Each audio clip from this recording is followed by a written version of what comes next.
This is the Blueprint podcast, bringing you the latest in cyber defense and security operations from top Blue Team leaders. Blueprint is brought to you by the SANS Institute and is hosted by SANS Senior Instructor John Hubbard. And now, here's your host, John Hubbard. On this episode of Blueprint, we've got a very interesting topic we have not yet covered, and that is insider threat detection. We'll discuss the definition of insider threats, the different categories of insider threats, and the tools and models you can use for insider threat detection. All that and more today on Blueprint. Hello, everyone, and welcome to the Blueprint podcast. Today on the show, we have James Rowley, detection engineer at Yahoo, and a specialist in one topic that I'm really interested in getting into. It's another one I haven't really had a chance to dive into, and I'm really excited to hear the details. That's insider threats. So, James, welcome to the podcast. Hey, thank you for having me. Excited to be on. Fantastic. So let's hear a little bit about you.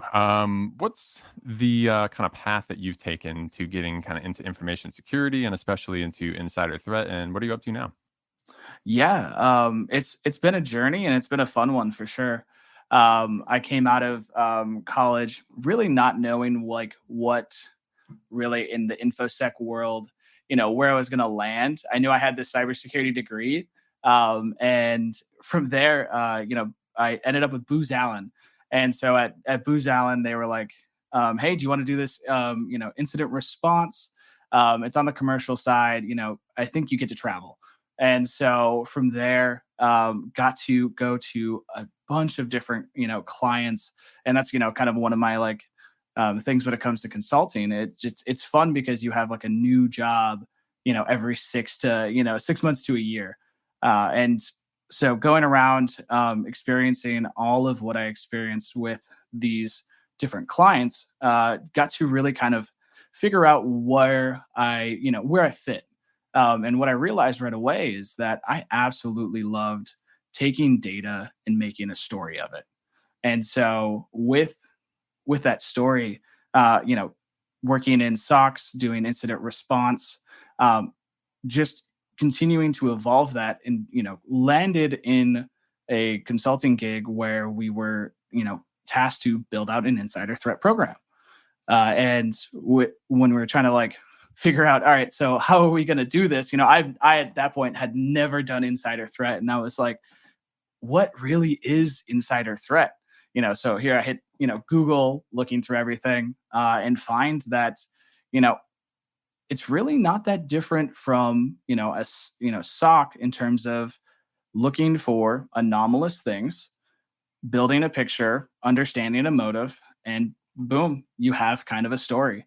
And so, 2 gigs later, I am doing the, whole insider threat thing, building it out. People are like, oh, wow, we can like actually see this picture pretty clearly, and move on to end up with Yahoo. And now here I am as a detection engineer, helping support all things detections from the incident response and, the SOC and also the insider threat side. So.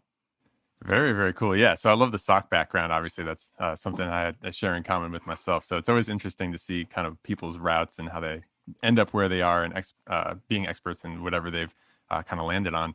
Insider threat's a really interesting one to me because on one hand, it's one of those things where you're like, man, I really wish I didn't have to like even do this at all, right? Because like we have employees, we want to trust them, everything's great. But sometimes things happen, right? And when you have trusted insiders being the people that you are considering, maybe some trusted insiders, there's kind of various cases, which we'll kind of cover in future questions here. But it can be very destructive, right? It's one of those things where the access is there, the trust is built, and it's a very different game, probably in a lot of ways than looking at an external threat. So if you're an organization looking to set this up, where do you kind of start with that? Because my normal advice is like, well, pull up some threat intelligence, see what the attacks are and all that, but you can't like do that for your employees. So like, where do you even begin with this kind of thing? Yeah, it's not an easy concept to like start, but when you start thinking about it, I really do think about it from that SOC and incident response background that I have of, what your insider is someone who has, is kind of like an outsider but with the keys to the castle, right? And so if you kind of think of it from that aspect, then things start to line up a little bit better than kind of what you had before. So when it comes to insider threat like programs, I think classically people kind of put this like James Bond-ish kind of like villain sneaking in and making them seem like someone else. Always the picture of like Pink Panther going along the wall where he's like blending in with a different wallpaper background kind of goes through my head in that aspect. But it's not that different. And that's kind of one of the things I want to hit home today is that when you're thinking about it, you don't need a whole different program. You don't having an insider threat program definitely is what you want at the end of the day, but you don't need a whole different methodology or even a whole new set of tools to really build this out. When it comes to insider threats, it's really just being able to take actions just kind of like you would within a sim, and building a story out of it. And that's what I love, making stories out of data. And so that's really kind of where you want to go with that. Very cool. So I guess in asking that question, I realized that I made an assumption that might be an error here. Uh, Different people I've talked to at different organizations have very different definitions of insider threat. And you kind of hinted at one when you said that, but I've heard everything from, well, it's an employee with actual malicious intent to it's someone who has insider access, but maybe a hacker's controlling their account. Like, what counts as an insider threat to you? And do you have any kind of ways of categorizing them?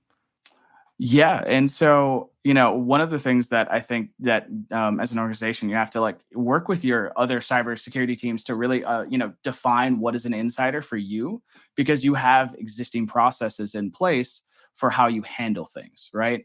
And so if your incident response team is the one who's working on external adversaries, and so you're working with an insider threat team and all of a sudden realize that it's not actually John who's doing this, it's Alice who's doing this, and Alice is with some external entity trying to take information, then obviously it changes. But at one point the insider threat team would look at that. When you're looking for insiders, I think I kind of bucket them into four categories, and these are definitely ones that I did not make up. These are industry kind of things. So I don't want to take any credit for it, but you have accidental. So they just made a mistake, right? So they sent it to everybody instead of just the person that they meant to send it to. You have negligent, someone who is it's not accidental because there was not enough processes in place to stop them from doing it, but also they didn't care about the processes in general. You have malicious, people who are like, I am so angry with this organization that I'm gonna take it out on them, or they're just other things have happened, a bunch of stress in their life, and they're just like, what, screw it, I'm gonna go do X, Y, and Z. And then you have your professionals, your spies, your James Bond villains.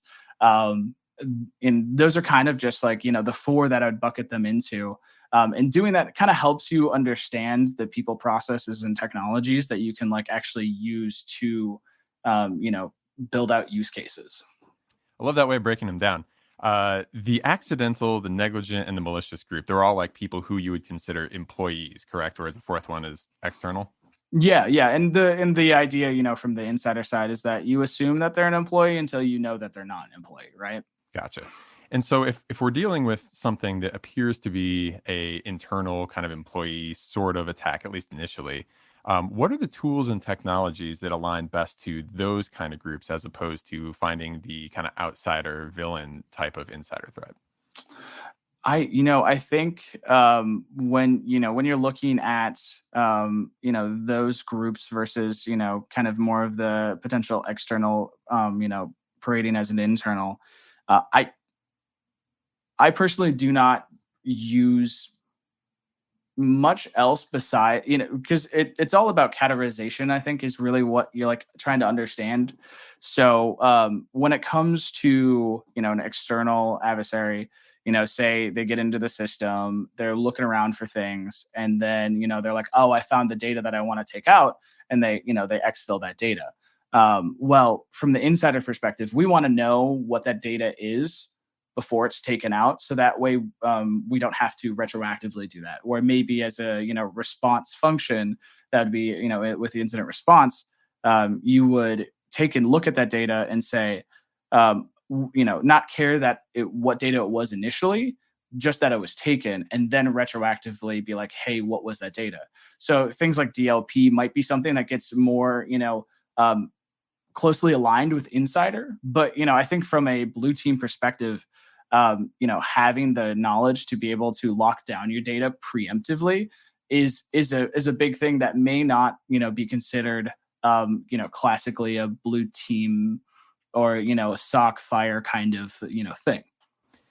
Yeah, so I guess what I had in my mind on that in terms of questions is I've had people, ask about, oh, what should I think about DLP and UBA and all those sorts of tools? And we can dive deeper into that in a moment here. But I guess the surface level question I had about that is when you're thinking about, like, let's say DLP, is that something that's more or less aligned to employee type threats versus external threats? Or does it all, like, maybe it doesn't matter because you're taking a file and you're trying to get it outside the company, and who's doing it, doesn't really matter at that level of what kind of tooling we're dealing with. Yeah, I think it's the latter. It doesn't really matter because no matter when we're trying to build that story, you have to have some kind of like framework to build a story. And so whether it be MITRE or the insider threat kill chain type thing, framework, I should say, to be able to see that, what you really want to see is someone or something progressing along that kill chain path to an objective. And so it doesn't matter if they're insider, external. We generally like to say, you like to think of the thing that we're reviewing when we're building detections, not as like a person, but as just like a set of data points that build up to some kind of thing. Like you can see kind of the progression along that chain of like, okay, so all of a sudden there's a bunch of data downloaded. They're compressing that data.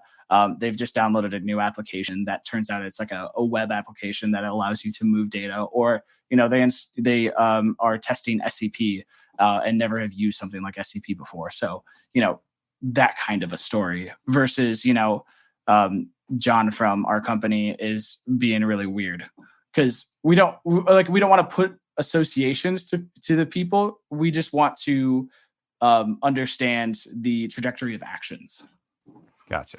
Yeah, I like that way of looking at it, because I think if people go into this podcast thinking, well, I don't have any special tools for insider threat, the kind of picture you just painted here is you already got the tools. You're just, you're finding an attack. It's just who's behind the attack is kind of the key difference. And whether it, was John in accounting taking that file out or APT1 taking the file out, the file's going out, and you got to figure out if files are going out, right? Exactly. And that's kind of the main problem. Very cool. So with that kind of picture painted, and hopefully everyone having hope in their mind, what are some of the things that you've seen, like anything that has hit the news recently, or any tales when if someone were to come to you and say, like, why is having an insider threat platform, insider threat program important? What are the kind of things that are happening out there that we're trying to stop? Oh, there's so much, and it's all super interesting stuff, right? Like you have car manufacturers who are getting attacked because some entity is trying to recruit an insider to deploy ransomware on their systems. That's pretty pretty big one that I think everybody has heard out there. There's multiple different kind of tech companies where there are executives or people who have been given trust of certain data, where they're trying to take that IP or trade secrets to their next company or to someone else to kind of to help get them to their next step, or for some kind of money increase or something like that. You have disgruntled people who are taking and locking down city networks because of some kind of pay issue or political issue or something that's going on, right? And then spying is another one that there's companies that are dealing with all the time. I feel like I kind of made this up, but it's also kind of like known out there. To me, data is money, data is power, and also for people, data is freedom. So if I can take the things that I've built in this company that may actually be trade secrets or IP for that company and take it to the next one, I'm going to get paid more. I'm going to already be 75% of the way there where I need to, and that. It's just data, man. All data. So yeah, plenty of unfavorable scenarios, we'll put it that way. Anything from destruction to just kind of loss through having your intellectual property, walking out the door, spies, ransomware, any kind of thing. Largely a lot of the same stuff that we're concerned, even without the insider threat thing, from happening from someone wishing us ill from outside, right? Exactly. So, I like that way of looking at it. Let's go back to the tools. What are the specific technologies and like data sources that people are using to build up and make the most effective type of detections for this sort of thing? Yeah, and in my brain, these are things that you probably already have.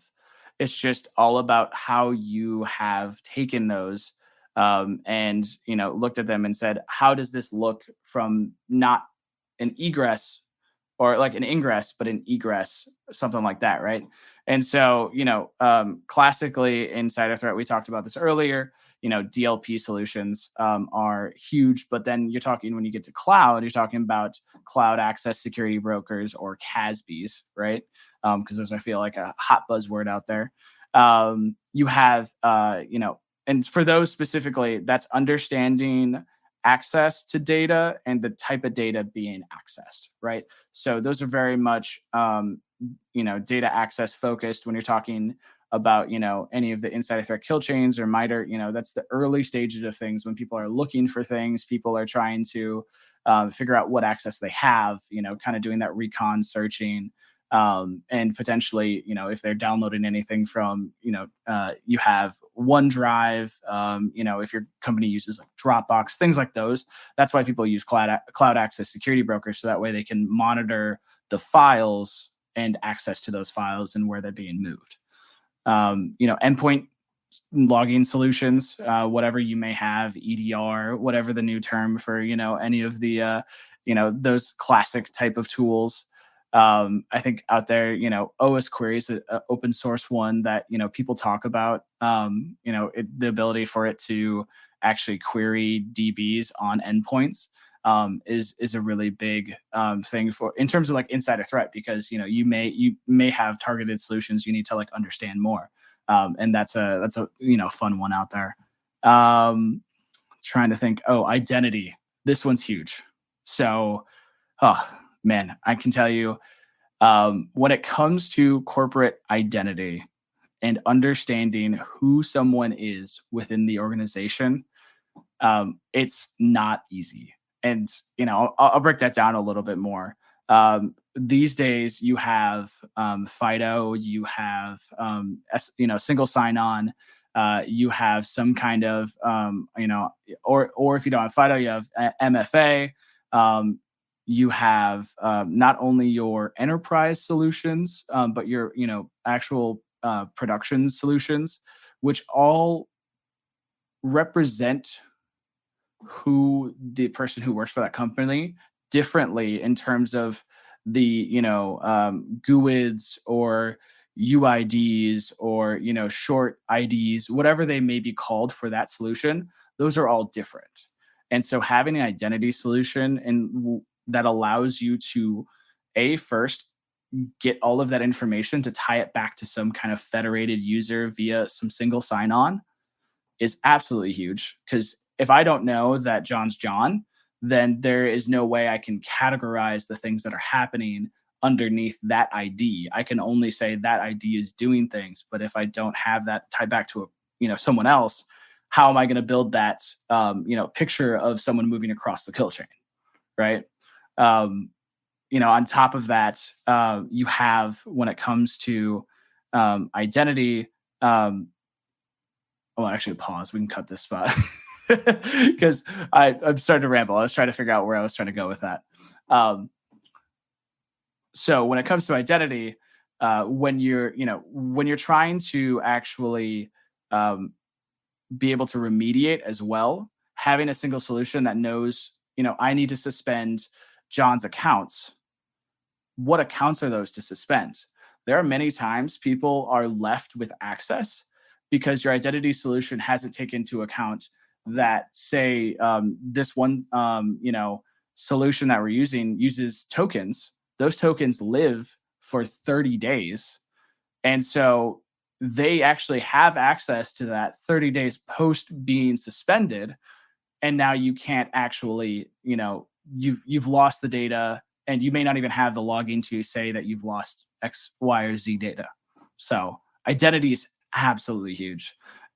Yeah, there's kind of two pieces of that. Where I thought you were going with that answer, and then kind of where you ended up taking is, in my mind, maybe two different things. Because you started talking about MFA and FIDO, and in my mind, he's talking about, how do I know John is John and John is not an attacker?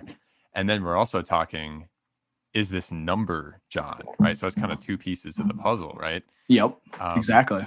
How do we, back to that first piece, because I think you covered the second part really well, MFA and FIDO and all of that. How do we leverage those technologies now to help better understand that John is John, or not an attacker or something like that? Where are those playing a part here? Yeah, and I think what I see organizations moving to do, and I think this is the right way to go, is using solutions that are doing some, FIDO kind of biometric. So that way you're not only, signing in, but then you are giving something that is you to actually, confirm it's you, right? The worst case scenario you could have is, John's actually working with Alice. And so John is signing in as John from known John locations, but it's Alice doing all of the things, right? Or like John has turned on his, SSH, remote login on his Mac. And now, Alice is over somewhere else doing all of the things from wherever Alice may be. And John is, complicit in this, the kind of worst case scenario, right? And so I think, when it comes to those solutions, being able to leverage some kind of analysis that says, this is where John normally comes from, this is how John normally signs in, these are the steps that John normally takes, is huge in that. So not only are you taking the actual technical data, but you're also modeling that behavior to John themselves. Yeah, so that's a really good, I think, building block, which is what we're ultimately trying to approach here, of how do we get this right? Is like, step one is be able to track who is actually who. And that's in a, is this number John, and is John really John or someone else kind of thing, right? If a company thinks they're getting that right, how do they gain confidence? They're like, we've got this part covered, at least. Is there like a metric? Is there some kind of sign of failure that would tell you that, like, actually, we need to work on that? Or how would you test such a thing? I think that's $1 million question. I'll try my best. Right. Yeah. And so I think it's just, I think you need to take and look at multiple approaches to how, how you actually do identity within the organization. And you need to test those. If you don't have this is where I'll put my plug for, red teams out there. If you don't have a solid red team to like find the holes, you'll never know there are holes, right? Yep. And so you need to be able to trust that the tools and everything that are working. Okta, the big thing that just recently happened, I feel like in the news, right? That definitely degrades trust in those kind of things, but also proves the reason why we need other, you need defense in depth, right? Like, I feel like that's one you go back to. I don't know when that, first came out, but, it's definitely an old technique or an old, methodology, but it's something that you need. So I don't think there's any answer. I think it's just, trust and testing is two things you definitely need. If you've been with us through season 1 and 2, you've undoubtedly heard me talk about some of the courses that I've authored for SANS that are near and dear to my heart as a lifelong Blue Teamer. What you may not know is that every year and multiple times per year, these courses continue to get better. One of my favorite classes to teach is Sec 450 Blue Team Fundamentals, which is a technical class I designed for anyone working as a cybersecurity analyst for teams large or small. We've continued to update the class and bring in new information on the newest threats, data, and protocols that any defender needs to be aware of. In the most recent course refresh that went live just about a month ago, I've continued to hone the content, diving further into cloud defense, automation examples, detection for modern attacks and attackers, including common things like ransomware and much more. And we've also brought increased focus on new and more difficult to monitor network protocols like HTTP2 and HTTP3, DNS over HTTPS, and TLS 1.3, things that every Blue Team needs to be familiar with or will need to be very soon. Every version of this class comes with continued focus and updates, and this class is huge. I don't know of any other security operations course out there that contains nearly 1,000 pages of slides and notes, 15 hands-on labs with a virtual machine to go with them, including another 400 pages of step-by-step exercises for those hands-on exercises, video walkthroughs of all of those exercises, MP3s, a course wiki, and a whole day CTF where you can apply the skills you've learned in class throughout the week. My goal with this class is to bring you the absolute most comprehensive security operations and analysis course possible, and I'm continuing to strive with every release to keep updating the course and deliver on that mission. The depth of content in this course is something that SANS is uniquely positioned to deliver, and I hope you'll check it out if you have a free moment. Go to sans.org/sec450 to check out the free course demo, which is a free full section of the course, and an in-depth syllabus to see if it's right for you. We have options to take it live in person, live online, or at your own pace with SANS On Demand. And unlike some other training courses, SANS and I are there to help you along the way with personalized help and explanations for any questions you may have. With the recent release of the GIAC GSOC certification, anyone that takes the class can now get the corresponding certificate that shows that you've put in the work and have what it takes to go head-to-head with modern attackers. I really think we put together something special here, and I hope you check it out. Thanks for listening, and now on with the show. I'm always interested in kind of asking guests who are experts in the field, like, how do we know we're getting it right? Because a lot of companies may feel like, oh, yeah, we got this under control or whatever. But when the rubber really hits the road, right, it's like, is it going to work, right? And so usually the answer often comes down to how do we test it, right? Red team testing and all those sorts of things. So always good to give people a way to kind of sanity check what they think is working and those sorts of things. Another kind of related question I had to that is, and I know, from working in a large corporate environment in the past, DLP obviously plays a huge part of this, as you mentioned. What is, how should I phrase this? How can we gain confidence that DLP is doing the things that it should be doing? And how much can we trust it? Like, in your experience, is it something that can be bypassed in certain cases? Or is it like, no, that generally works as long as you set it up correctly?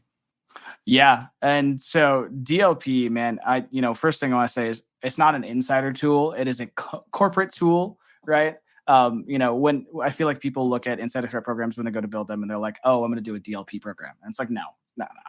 You got to do more than that, right?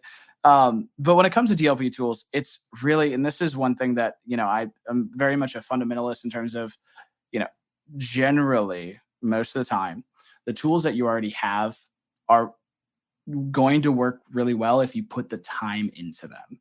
I feel like people see the new and shiny and they're like, oh, we need to go get that. And then they just plug it in and let it go. But when it comes to DLP, what really works is when you actually sit down with business partners, sit down with actual different organizations within your company, and really talk about what is valuable, where is these valuable things.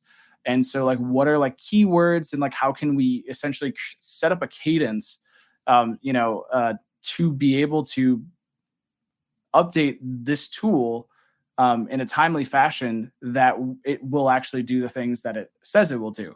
Because a lot of times people, they'll blame the tool for, doing what the tool does, but not ever put in the time to really get the tool to do, probably not more than what it does, but what it really can do, let it actually shine. And so, that's where I see it. Just you gotta put the time in. You've got to make it specific to your organization. Social security numbers, things like those are universal. And most DLP tools will come with that already pre-built in. Now that is, from a legal standpoint, that's good because you don't want to get sued. GDPR is a huge thing, all of that. But when it comes to protecting what really matters, that is on each company to really work and almost create these, an insider. I'm going to hop over and say, put a plug for action groups. This is where action groups are huge. And so, you might be thinking action group, I think I kind of understand what that means. But in insider, when you're talking about potential, internal employees, action groups are an absolute must. It's where you bring in your HR business partners. It's where you bring in your ethics business partners. You bring in, your incident response groups. You bring in your senior leaders, and you talk about the, thing that's happening and figure out your next steps. Because if those parties aren't bought in, they're not going to, you're going to go to them and tell them, and they're going to be like, what the heck is going on? Either freak out or be like, no, we can't do anything about it. But if you bring them in early on when you have identified something, whether it be, an active like insider threat incident, or it be some kind of, tooling decisions, you really are going to get ahead of the curve on building out your program as well. Are those groups that maybe you would say, like you want to practice and have like tabletop exercises involving the whole sort of group, so when it actually happens, it's like everyone's rehearsed and practiced, like that sort of like the larger crisis management group? Is that what you would? Because I haven't heard the term action group before, so I want to make sure I'm understanding, and I'm sure there's people in the same boat as me out there as well.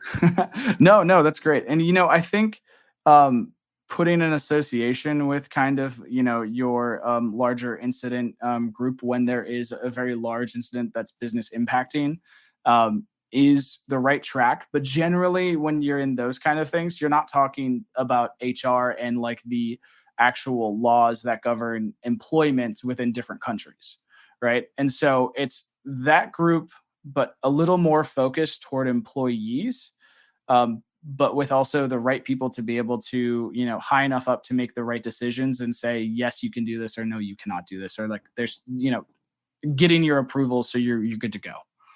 Gotcha. So with DLP, why I asked about the DLP thing originally is I recall, and I still always talk about this in class, is like we did a purple team test on the DLP solution we had back in the day, and we found it was like very Swiss cheesy because it was the first time we had tested it. We're like, wow, that did not get anywhere near as good of a score as we thought it would when it came to, common things like that. So is there any kind of process or any kind of thing beyond just, blatant obvious testing, like of individual scenarios that we can do to gain confidence in whether it's DLP or really any of these tools? How do we practice, simulate, any kind of advice around that sort of thing? Yeah, and I think the term is like cyber range, and being able to, so testing, you say outside of testing, my brain immediately goes to testing. But outside of that, I think it's, when it comes to really getting trust, it's, I think it is just testing. I don't like when it comes to the tools, they're pretty advanced these days. And they can generally get to like a 7-layer deep zip, those kind of things. Right. And be able to, look at the data.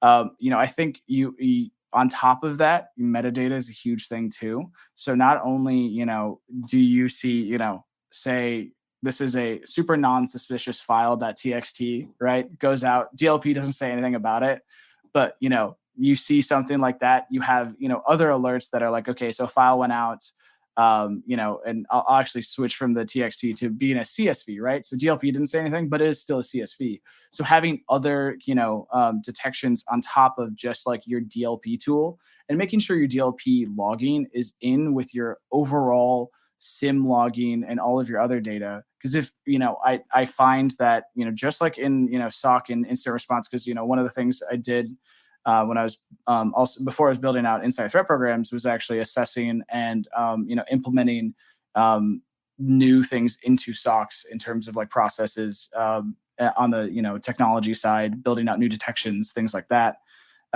is being able to take that all of the different data sources and bring them into one, because you'll have siloing of the data. You shouldn't be hopping from this tool to another tool and then back to a different tool to view the picture. If you can bring all of that data into one, you then again telling the story, you can see what's going on. I'm atomic alerting is out in my mind. You can have atomic alerts, but you need to start thinking about statistical alerts. You need to talk about behavioral alerts. They're all kind of boil into the same idea. And then also, enrichment is absolutely huge as well. So if you don't have that, if you can't build that picture, you don't know what you're looking at.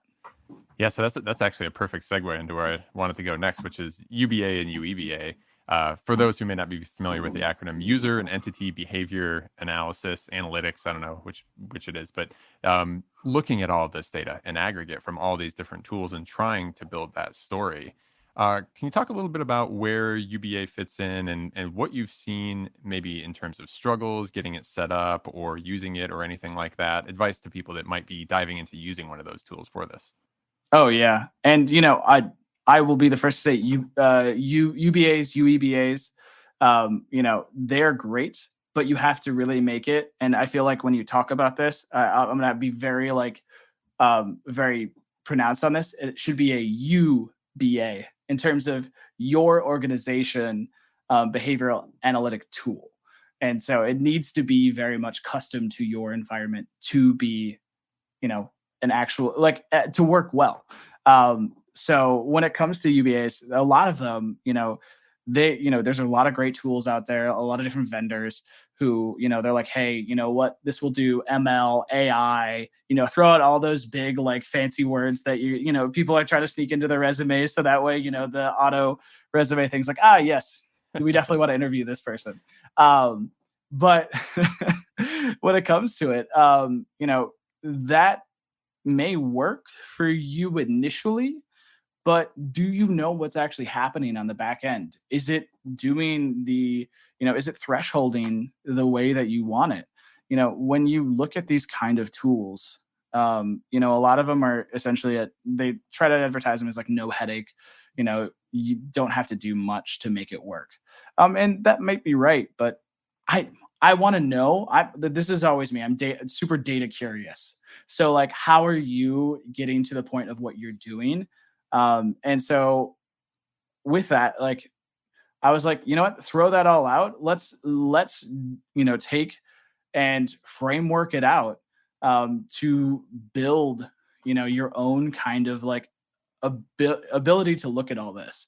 I think, with your logging solutions you have out there, it's really easy to take the data that you have and, kind of simulate that. You don't need to have ML and AI right off the bat.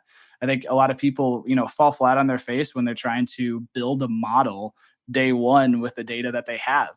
A lot of this whole detection engineering kind of, looking at how to build all of this, it really boils down to taking small bricks, building a base, so then you can really actually shape your house the way you want it. And that's I think people miss that because they want to go for the home run right away. And going for the home run right away just ignores the fact that you need to, go to practice, you need to, show up, you need to stretch, all of that other stuff to be able to hit that home run. So what kind of things, someone, who recently bought a UBA, what type of things are they looking at in their own environment to make sure they can actually do that customization? Is it a matter of look where the data is held, look where the VIPs are, and, assign those as priority accounts, try to predict what attacks might happen, put that into the system? What are the actual actions people are doing in that sort of scenario? Yeah. And so when it comes to, your, out of the box type of stuff, what you need to feed it data, intentional data that, what's going on within the data. You can't just throw, say, here's all of the data sources that were in my sim. Let's throw it all in there and then see what it tells me, right? No, you need to make sure that when you're looking at it, all right, so does it do some kind of translation when you get that random number that means John instead, and brings it to John. So when you're getting an alert, you're not getting an alert on, 00101 something, or you're, when it should be attributed to John, right? So if it's not doing that, those are one of the things you want to do right away. Like get it back to that kind of, a single view that is, that drives the picture for your story. That's definitely one of the first things. On top of that, understanding, working with the vendors to understand what kind of baselining are they doing, if they're doing any kind of baselining. Because one thing that, we found when it comes to doing insider threat detections is baselines are massive, because people are people. We wake up every day. If you're a coffee drinker, a tea drinker, you're going to make that sometime throughout the day, whether it be morning, midday. You're going to sign on at certain times. Like you have patterns, which you do, because we're very, very instinctual, and we just very habitual is what I was going for there. And you're going to do those, things over and over again. And so when it comes to that, you have to have some kind of baseline to be able to say, this is within normal for what John would do. So let's set the normal John baseline and find where, John is being abnormal. And then when you see abnormal, like, all right, so how abnormal is that compared to normal John? Gotcha. So that may be a good kind of connector to my next question, which is, when we're thinking about these attacks and what normal is and, baseline versus anomalies, what kind of like process model of an attack are you using? Like you mentioned insider threat kill chain, right? Like how is that different from the typical kill chain? And where do these detections kind of start off within that model?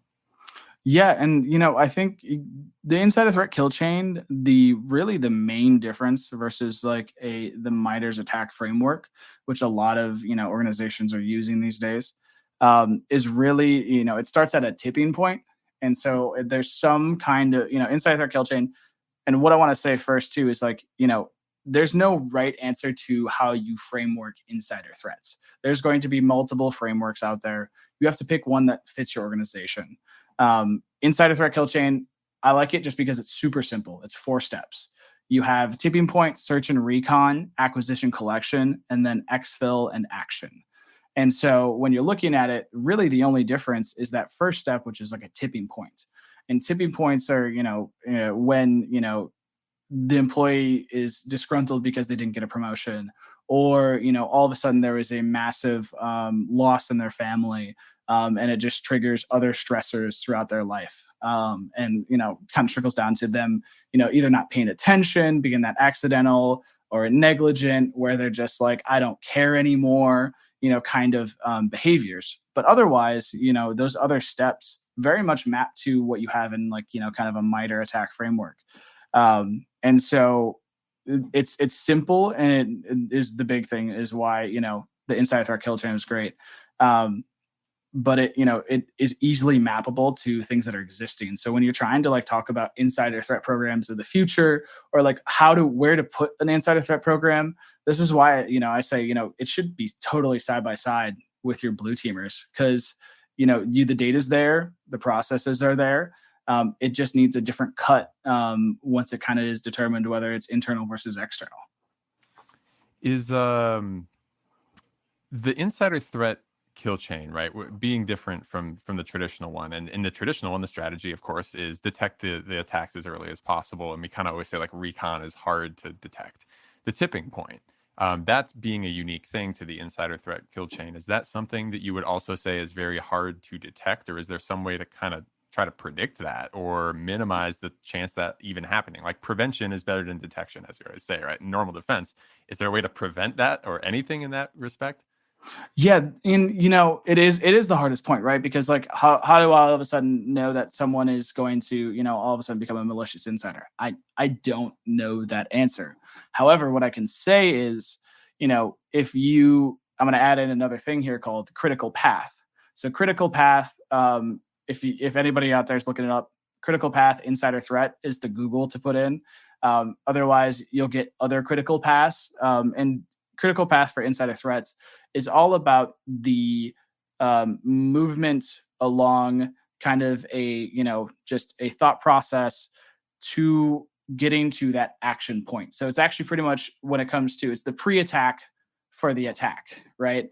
And so critical path plus insider threat, kill chain really kind of marry up well, but a lot of people may not think about, using both.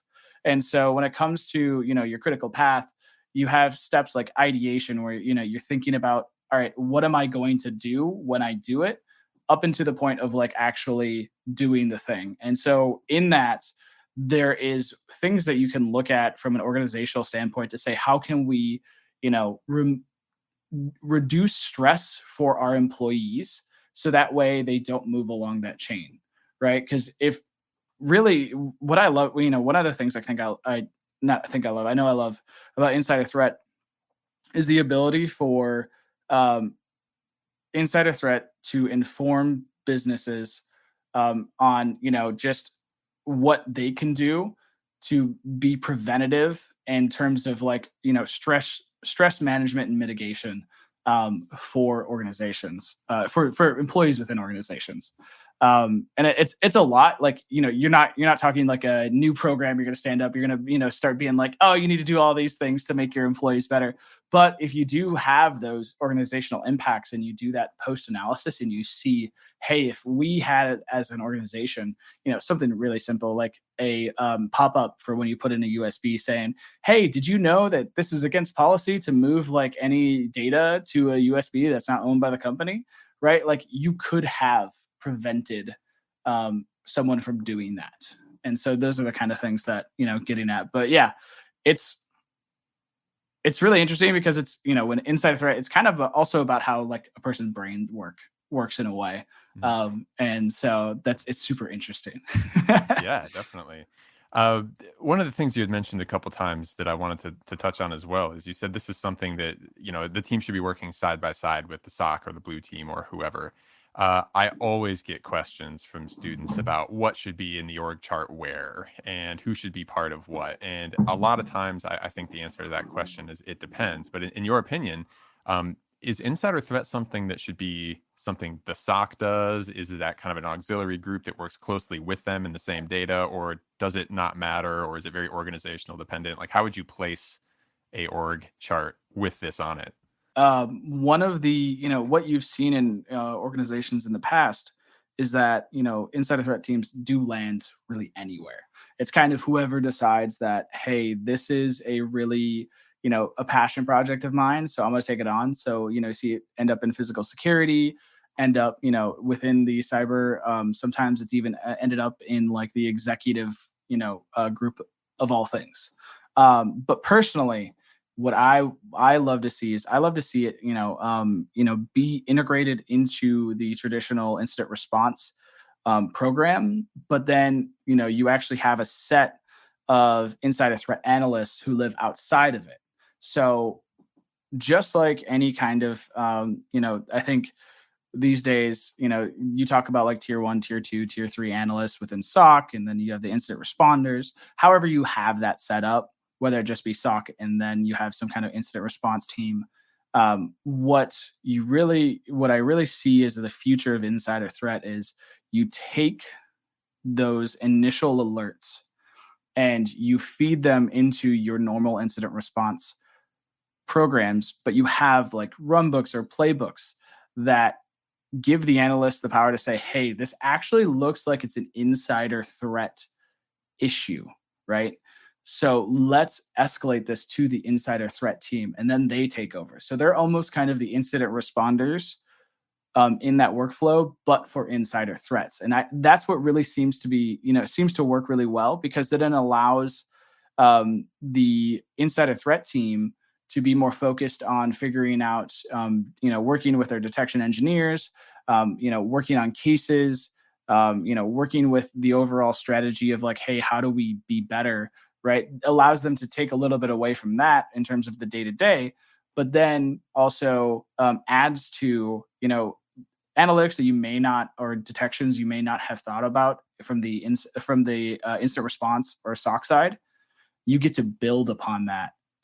And so it really, both of them grow together and get to be better. And then also, if you're starting a program, it'd be great to have, 6, 24 by 5s, already ready at your hand to like help you, right? To, make your program as best as possible. Yeah. So it is something you think is worthy of a dedicated position, if possible, and budget allows, and all of that. Like it's a unique enough focus that you think we should have SOC analysts and we should have insider threat analysts. Exactly. You should. Yeah. Yep. Definitely. Because insider threat analysts, because there's also there's a whole aspect of when it comes to when you actually have an active incident, being able to interview and being able to like actually assess the situation. This is where like, those ex-FBI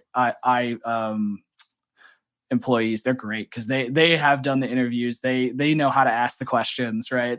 And I'm fortunate to, work with people who are just super smart and can interview just like crazy. So I know something I could never do. I'd be like, so did you do the bad thing?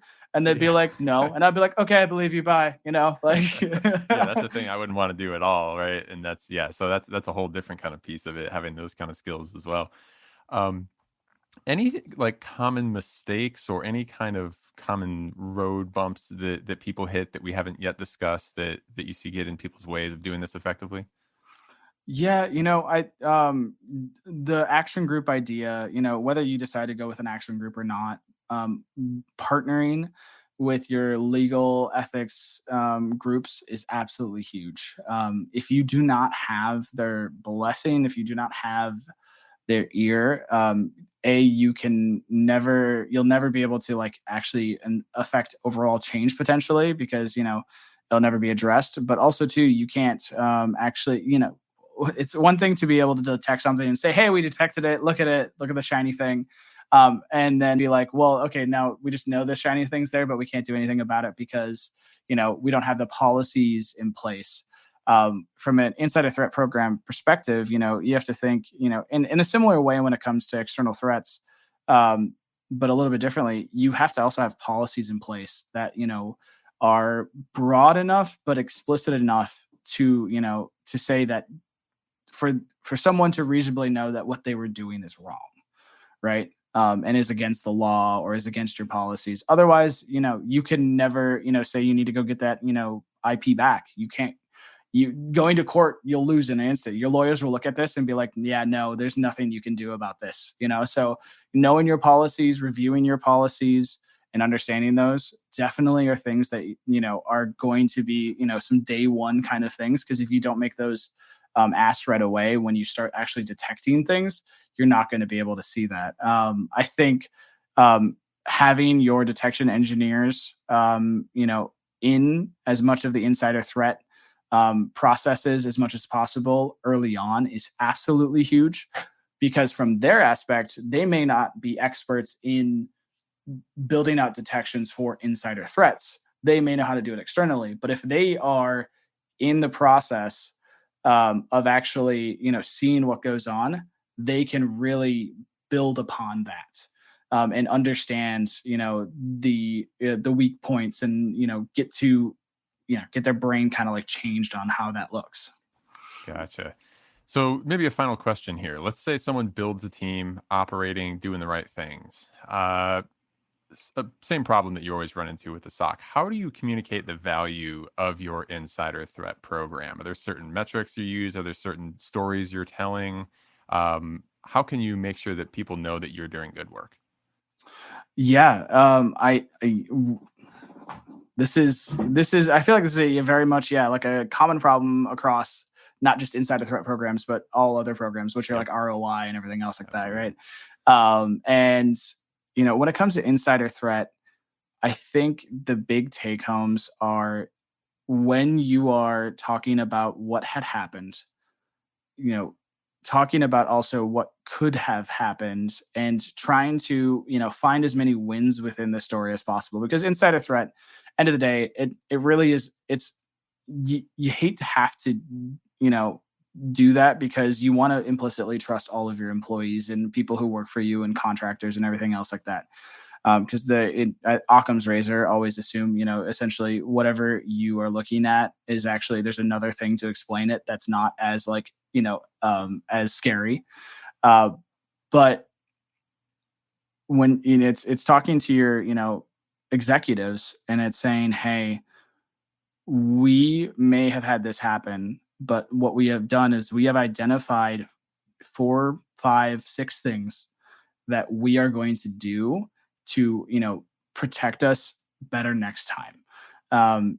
Because when generally you're not, unless you're super advanced, you're not preventing insiders 100%. Something's always going to get through. But also too, being able to say, hey, we have covered this much of the insider threat kill chain. That's another good story to say, like, hey, so we can see all of these things. And then also saying, we have things locked down to a certain degree where trusted people should only be the ones who actually are able to get at that. And I feel like that's very much an external thing too. So have you ever and why I kind of wanted to ask that question is, in a SOC, it's bad enough when they're like, well, there haven't been any attacks. Do we need a SOC, right? And insider threat, it's even less frequent, right? So it's like, well, no one's trying to do anything. Like, well, maybe because we're doing a good job, but how are you justifying when nothing's actually happening that the team continues to need to exist if there hasn't been any attacks that you can report on? It's what it comes down to is that adding value in other aspects. Right. So, from an insider threat perspective, the team is constantly looking at what holes are existing and then constantly either providing solutions or working with teams to actually create solutions or create mitigations. And so your insider threat team is not always investigating.